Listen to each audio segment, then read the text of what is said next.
E nos outros sistemas, como funciona essa relação de nível baixo, nível médio e nível alto? Então vamos repassar aqui rapidão 3 sistemas diferentes do D&D para que você tenha uma noção se essa explicação toda que nós fizemos aqui de D&D vale para esses sistemas ou não. Podemos começar? Bora. Então, o primeiro sistema é 3D&T. Parece que eu tô de birra, né? Não é não.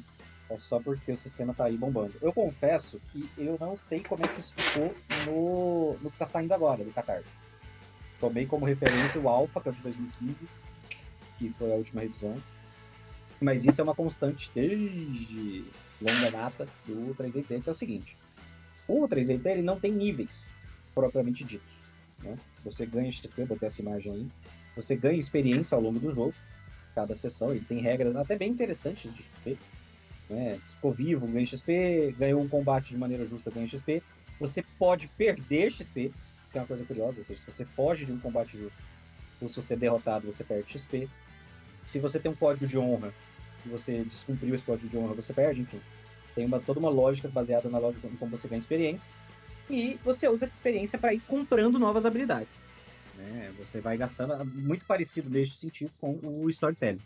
Você gasta experiência para comprar atributos, enfim, vantagens, etc.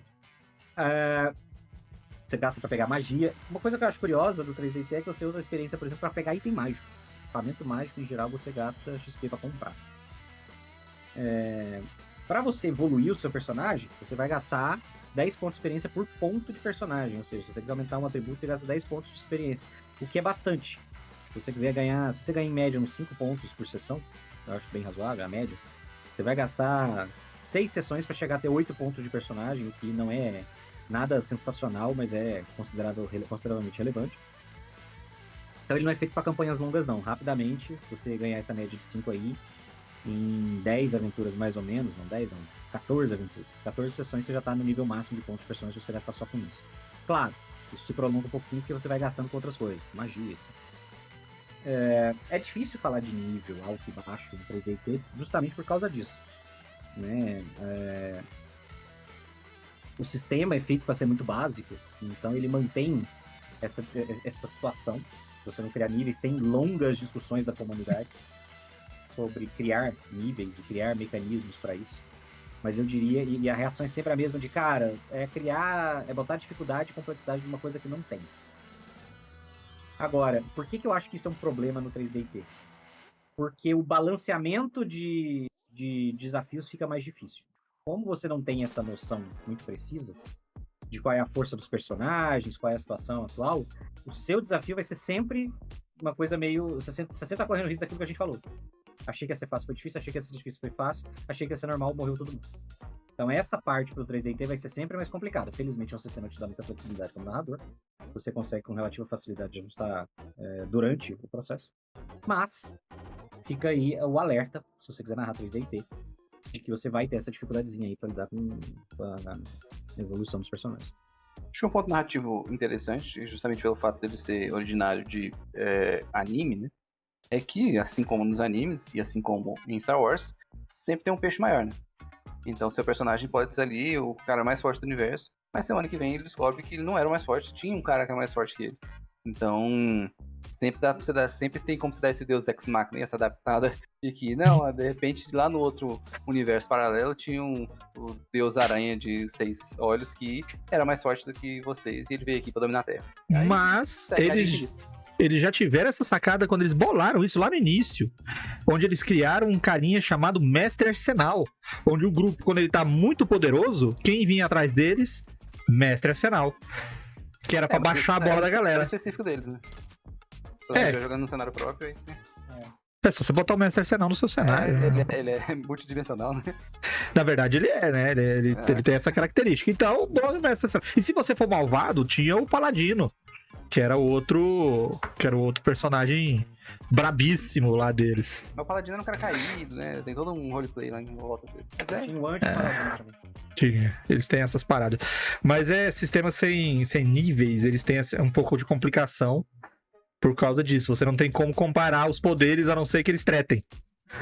Aí, enquanto não há treta, você não sabe se o personagem tá mais poderoso ou menos poderoso. Que é uma crítica, e aí é uma crítica aceitável, feita inclusive pela própria comunidade, não no RPG, mas a gente já falou várias vezes sobre isso, do One Piece. Você não tem escala de poder, né? Tipo assim, você não tem como saber por que esse cara tá conseguindo evoluir tão rápido. Pô, vocês passaram trocentos episódios falando que esse cara era o pica da galáxia, e agora o personagem que 10 episódios atrás estava saindo na mão com um sub dele, agora consegue peitá-lo. Tipo, esse nível de desafio fica impossível de compreender. As coisas evoluem e desevoluem conforme o roteiro. Que não é uma crítica só ao One Piece, né? No X-Men, na Marvel, na DC, o Thanos apanha da mulher esquilo. Você escolhe, vai da cabeça do roteirista, nesse caso vai da cabeça do mestre.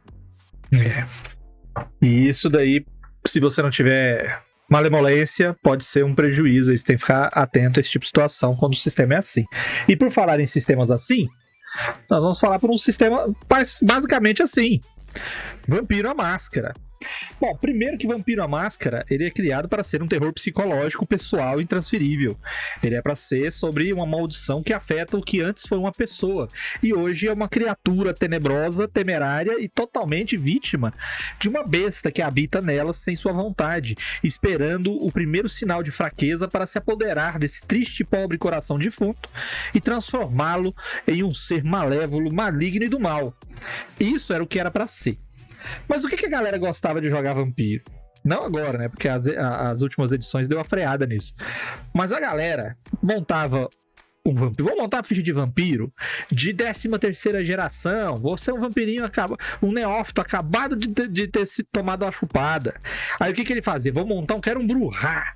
E aí ele vai assaltar banco, destruir carro de polícia, sai voando no meio da cidade, esse tipo de coisa. Então, geralmente, o vampiro de baixo nível, entre aspas, o nível de poder muito baixo, ele tem simplesmente contato com a sociedade que ele vivia antes. Praticamente é isso. Então, ele tem uma condição que o deixa muito superior em vários aspectos aos humanos.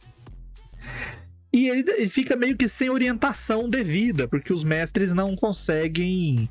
Normalmente, tá? Sei que tem muito mestre de vampiro, muito massa aí, mas geralmente o mestre também quer fazer a bandalheira. Então, ele começa a utilizar esses poderes para tomar vantagem na humanidade, que é coisa que ele não fazia quando ele era vivo. A partir do momento em que isso vai crescendo, a história vai evoluindo, esse personagem ele para de ter contato simplesmente com a humanidade e ele começa a ter que responder para aqueles do clã dele, da sociedade vampírica. Por quê? Porque quanto mais poderes você tem, mais você afeta o mundo onde você está. O Jesus falou, tio bem, como é que é? Com os poderes vem a responsabilidade.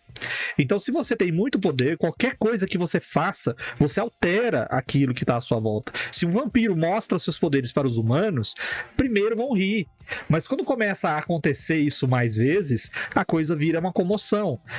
Quem lembra, lembra. ET de Varginha. Quem lembra, lembra. Chupa-cabras, etc. Vira uma comoção. E a única coisa que um vampiro não quer, meu amigo, é um monte de gente tentando achar ele. Porque aí logo vem os caçadores. Então, quando o cara tá de baixo nível ali, de alta, como é que fala? Geração, né? Porque o vampiro é diferente. Quanto mais poderoso, menor a sua geração. Então, quanto maior a geração dele, mais fraco ele é, mais vida louca ele é. A partir do momento em que ele começa a ter contato com a organização em que ele faz parte, porque vampiro é baseado em política, tá? Ele é um jogo para a política. Então você tem o seu clã, você tem a Camarilla, você tem o Sabá, você tem outras organizações e eles se organizam e lutam entre si. Então quanto mais poder você tem, quanto mais você vai subindo e quanto mais você vai cumprindo suas missões, suas tarefas, sua função, você vai tomando contato mais com essa parte política. Você passa a ser um cara vida louca que sai por aí fazendo o que você não podia fazer em vida, se aproveitando dos vivos. Você passa a trabalhar para a sua sociedade. E aí você começa a tramar, a planejar e a fazer parte de planos para que o todo faça diferença, cresça, ganhe importância. Então, quanto mais poderoso é o vampiro, mais fechado ele é no mundo dos vampiros. E quando ele vai chegando num nível onde ele já está muito poderoso, aí ele se fecha quase que totalmente pra humanidade.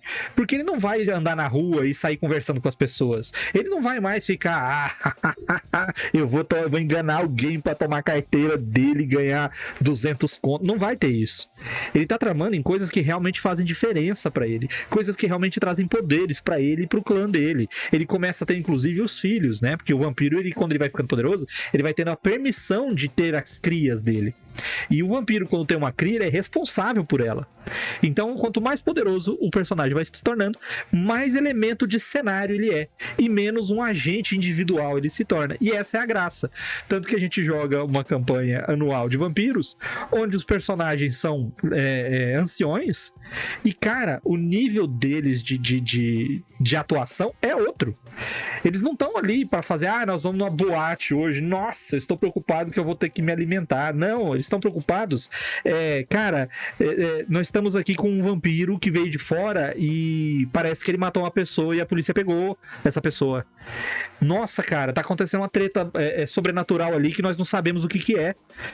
E os vampiros meia boca não conseguiram resolver. Vamos lá ver o que é.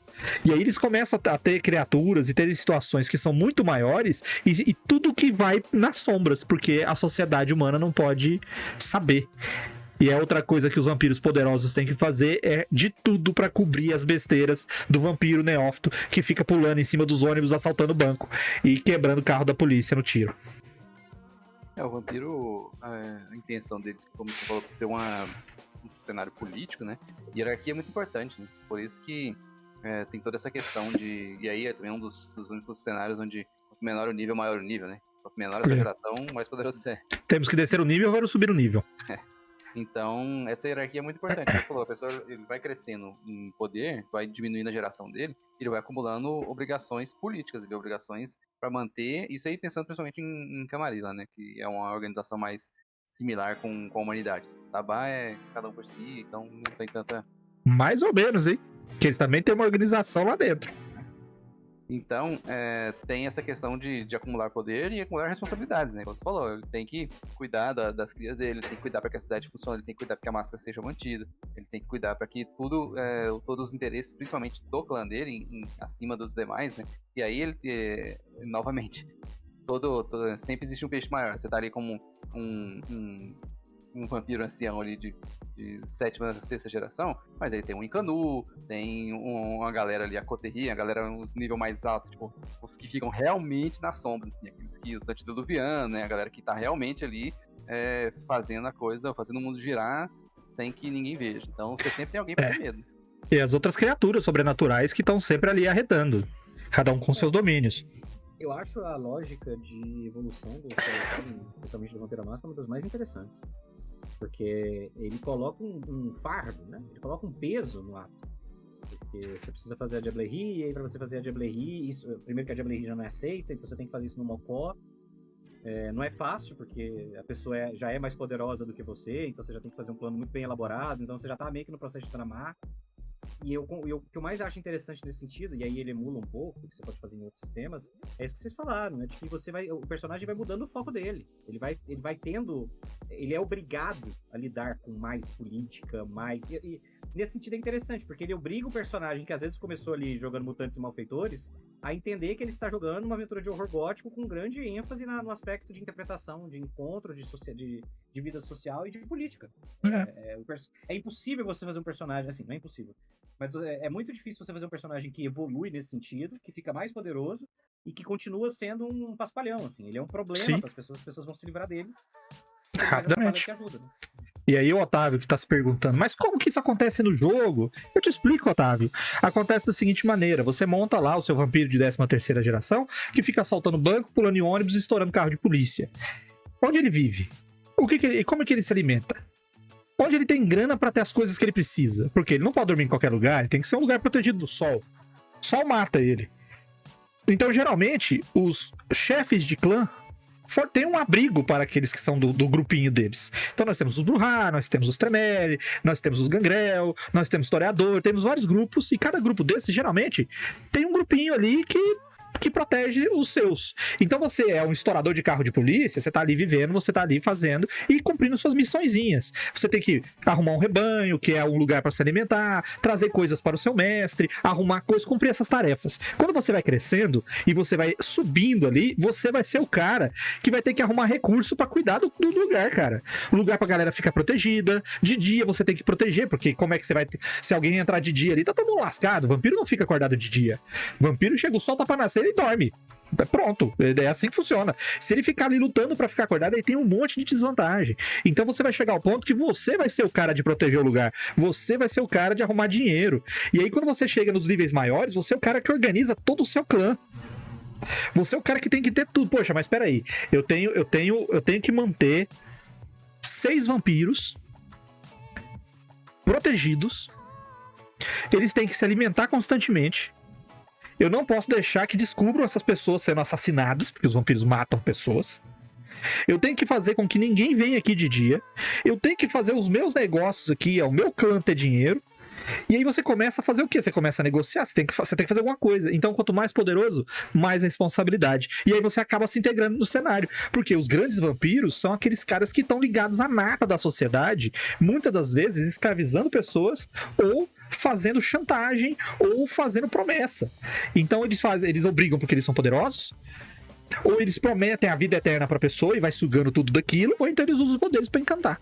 E aí você vai fazendo com que, quanto mais a história progrida, mais intrincada fica a trama e mais política, mais organizacional, mais burocrático fica o negócio. Pra quem gosta de aventura que você precisa pensar muito antes de falar e de agir, prato cheio. Podemos ir para o último sistema, senhores? Bora. Warhammer Fantasy. Warhammer Fantasy, conforme a gente vê aqui toda semana, né? Ele não tem níveis também de personagem individual. Ele tem tiers de profissão. O personagem tem uma profissão comum no universo, ali na cidade. E você vai evoluindo conforme, tipo, até os níveis de senioridade. Então, você começa ali como júnior, você começa como assistente, depois vira júnior, depois vira pleno, depois vira sênior. Então, como ele tem ali uma vasta variedade de profissões, desde mendigo até soldado ou médico, você, quando vai crescendo na sua profissão de mendigo, você começa como um mendigo ali, o pedinte, depois você sobe um pouquinho ali como um mendigo mais conhecido na vizinhança, e aí você vai crescendo até virar um mendigo rei ali, né? Lorde dos mendigos. Só que no final das contas você ainda é um mendigo. Então, dependendo da composição do seu grupo ali, não tem o mesmo nível de desafio, por exemplo, que num D&D. Os caras estão no nível alto ali, estão enfrentando dragão, estão enfrentando deuses. Não, você tem ali um mendigo, um catador de rato, um peddler ali, né? Um caixeiro viajante no grupo, todos eles no nível de senioridade alta da profissão, eles não são profissões que são amplamente habilitadas para combate. Então, acaba que precisa adequar a aventura, a história, pro tipo de grupo que você tem, que é o tipo de desafio que você vai ter ali, porque eles não têm tanta capacidade para determinadas coisas. E mesmo quando você chega no nível mais alto de senioridade, você, como eu falei, é o equivalente a um sênior. Então, tipo, não é igual no D&D, que tipo, os caras do nível 10 tem pouquíssimos no cenário. Não, tem dezenas de outros gerentes na cidade ali, cada um cuidando da sua profissão, cada um cuidando da sua área de interesse. Então você não é necessariamente um cara assim, nossa, esse cara aqui é mega poderoso, esse cara aqui é fora da caixa. Não, você só é um cara com um sucesso profissional ali adequado para o tempo que você dedicou à profissão. E aí, para isso, no Warhammer ele tem um outro sistema, que é o Soulbound, que aí é da época da Era de Sigmar, a Era dos Heróis, que é inclusive esse que tá na imagem aí agora. E aí sim, você tá lidando com pessoas nível D&D de heroísmo, que aí é a galera monstruosa, com poderes semifenomenais dentro de uma caixa de fósforo. Então, assim como no Vampiro também que a gente tava falando, tem o Vampiro Idade das Trevas, né, que você já começa com uma geração mais baixa, porque ele se passa 1000 anos pra trás. O Era de Sigmar também é pra trás. Então é de uma era de heróis que não existem mais. Uma era de heróis que já ficou ali, que eram as pessoas que eram paralelas ao Sigmar na época que o Sigmar tava lutando com os demônios na rua, assim. Então, é bem interessante porque ele é um Warhammer normal, Warhammer Fantasy, ele é mais low power, né? Que é o que a gente tá falando, ele é mais low magic também. A gente tá falando em relação a D&D. Então, as pessoas que estão resolvendo os problemas do dia a dia são pessoas que têm profissões do dia a dia. Então, por mais que muitas vezes os inimigos em Warhammer sejam demônios do caos, eles são combatidos pelo padeiro-chefe, são combatidos ali pelo ladrão de túmulos especialista. Então, tudo isso dá um tempero diferente no tipo da aventura ali. Tompeiro. Eu gosto muito da ideia de pessoas comuns ou pessoas que vivem vidas comuns, por mais que elas sejam boas no que fazem ou poderosas, elas estão na vida comum, fazer a diferença, né? Tanto que o mistério vem nessa toada, pessoas comuns enfrentando coisas extraordinárias. Eu sempre gosto dessa premissa. Eu acho que assim, eu gosto muito do sistema do Warhammer no sentido narrativo. Eu acho que ele é muito bem adaptado ao cenário. Eu acho que ele faz sentido por causa desse espectro que você cria, que você tá jogando sempre com um personagem que não é um aventureiro profissional. Então faz sentido que você avance na profissão, não necessariamente na vida de aventureiro. Agora, do ponto de vista da aventura propriamente dito, isso fica um pouco caótico. Que é isso que o Luiz falou. E agora finalmente eu cheguei à categoria mestre padeiro. Agora eu estou habilitado a enfrentar... O padeiro mais poderoso do mundo. É isso, estou melhor preparado para enfrentar o... Cara, o sistema te permite fazer isso. O sistema te permite fazer isso só porque quando você vai evoluindo, você vai ganhando atributo, que é o que importa.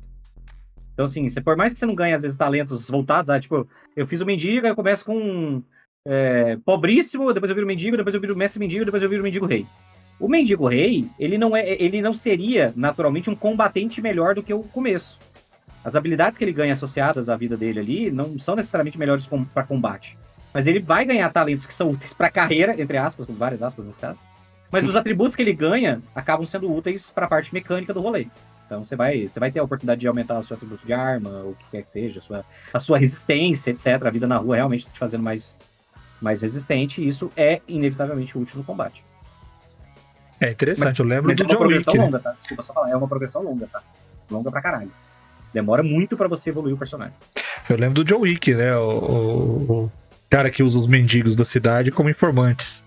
É o Lawrence Fishburne que faz o líder, né? Exatamente, eu acho aquilo bacana. Não deve ser isso no Warhammer, mas me faz lembrar automaticamente disso daí. O rei mendigo lá, o Burger King, ele é uma rede de informações mesmo. Parte da função dele é essa função social aí, tal qual um Nosferatu no Vampiro Máscara. Sim. A força dele é essa, né? A força dele é justamente na parte social, por incrível que pareça nesse caso.